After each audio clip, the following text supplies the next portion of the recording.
ইসলামের ভয়ঙ্কর ধমক আছে একটা, তিনি বলেছেন আনা বারিউন মিন কুল্লি মুসলিম ইয়ুকিমু বাইনা আযহুরিল মুশরিকিন, আমি ওই প্রত্যেক মুসলমান থেকে আমি বারি, তার কোনো দায়ভার আমার নাই যে অমুসলিম ভূখণ্ডে মুশরিকদের সাথে থাকে। গভীর হুঁশিয়ারি, সতর্কবার্তা, ওয়ার্নিং।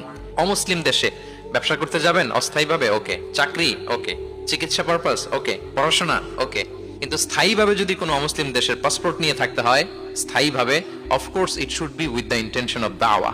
এই নিয়তে যদি আপনি থাকেন তাহলে আপনি এই দেশে স্থায়ীভাবে থাকতে পারবেন। গত সপ্তাহে, তার আগের সপ্তাহে আমার জাপানে প্রোগ্রাম ছিল, এক মসজিদে আলোচনা করলাম, দেখি যে মসজিদটা খুব সুন্দর। আমি বললাম এত সুন্দর মসজিদ, বলে যে শেখ এটা আগে ক্যাসিনো ছিল। ক্যাসিনো কি ছিল? ক্যাসিনো চিনেন তো? জুয়ার আসর বসতো আর কি এখানে। বলে যে আমরা ক্যাসিনো কিনে এটার মসজিদ বানাই ফেলছি।